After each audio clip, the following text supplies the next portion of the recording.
Mark, I just thought we'd probably pause. We'll talk about the Morecambe game in a second, but we're getting towards the end of the season. We know where Lincoln City obviously are in terms of league next season. How much is the planning stepping up at this stage? I know it's been ongoing for a long period of time in terms of players in and out in your squad, but I imagine it's getting a bit more furious at the moment. Yeah, surprisingly, yes, in terms of our meetings and our dialogue and our conversations, but everything's quite calm at the minute because season's still going on, lots to be decided. So I imagine once that final whistle goes, things will speed up a little bit, and then people tend to wait on each other and see what other people are doing. But there will come a point where I think things will snowball. What I can say is we're ready for all eventualities. In terms of your current squad, I'm not going to ask you to name names, but do you know where you are in terms of those you want to keep? You've talked obviously, I know in the past about Adam Jackson, so do you know where you are in terms of your current squad? Yes, very much so, yeah. And so obviously then the planning is it helped by the fact that Clive has been over, and I know Harvey's over at the moment. I talked to him this morning, and I know you talk to them via Zoom and Teams and all those other things, but seeing them in the flesh, does that help you?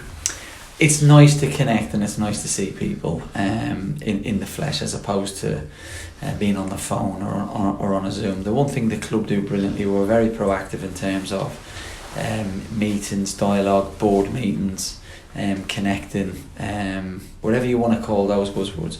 So we see each other a lot. So we're really proactive in that regard, but it's always nice to see people. It's so much more informal and warm and friendlier. And we have to say we have a very friendly board anyway. But of course it's great to see Clive, and it's great for the players. Great for them to be in the training ground, come into the office through the day, and a lot of people won't see this, and I didn't know this, which says a lot about Clive. After the game at Wickham, I take forever after the game. I like to be on my own for a bit. I then have to do media. I spend quite a bit of time in the dressing room when the whistle goes, and then we went in to see the opposition staff, and when I came outside, Clive was stood outside, and I was like, Clive, what are you doing? I was like, this is your club. That's just one small example of how nice and humble our guys are. So, but it's brilliant to see them in the flesh. And how important are all those relationships to you? And particularly, we don't talk often about this, but Danny Butterfield, somebody you know, and it being the head coach or the manager, I guess it can feel quite lonely at times. So having somebody like Danny who knows you very well and knows your thoughts about football, I know the rest of the coaching staff are important as well, but I imagine somebody like Danny is very important to you. Yeah, look, I just cannot speak highly enough about Danny, but and before I say that, because I'll come on and say, look, Mike was immense for us. We got really lucky getting Mike in, and he was outstanding, and he'd become a good friend, and I thought he had a huge impact on the stuff that we're seeing today and where we are as a club. Mike's stamp is still on that. Danny, and I think it's important to say that because I think Danny's just helped take us on to another level because of his relationship with myself and how we know each other and how we know each other work. I knew that before he came in, so I was quite disappointed to lose Mike, but I understood, and I'm really sorry that it turned out the way it did, but totally understood, and I would have probably done the same if I was Mike. But I knew when Danny come in, I knew how the dynamics would change, how we could add to not improve instead of somebody else, but because I knew my relationship, I know our working relationship, our friendship, and the boxes, how he ticks and I tick, and he speaks to me in a completely different way, the way other people do, and he'll challenge me in a way that other people should be able to challenge.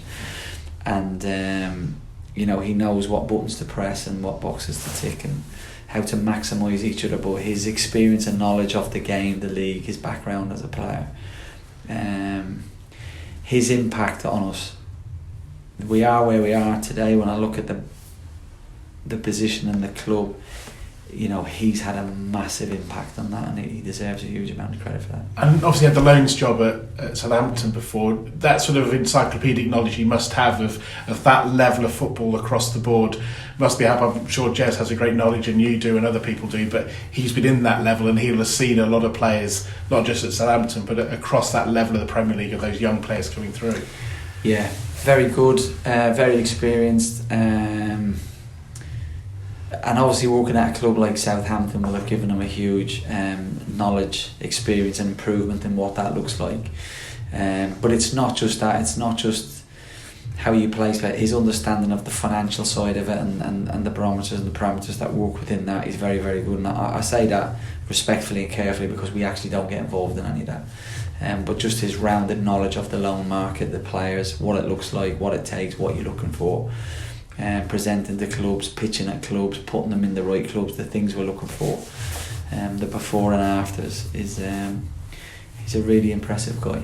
And just finally on this sort of side of things, if you were thinking back to yourself when you came into Lincoln City, and I know this is going to sound a bit odd, but if you were thinking about the sort of squad you'd have had a year on or want to have a year on, and where you are now and what you're thinking of the future, is it quite different in terms of what you're looking at in your squad looking ahead to next season?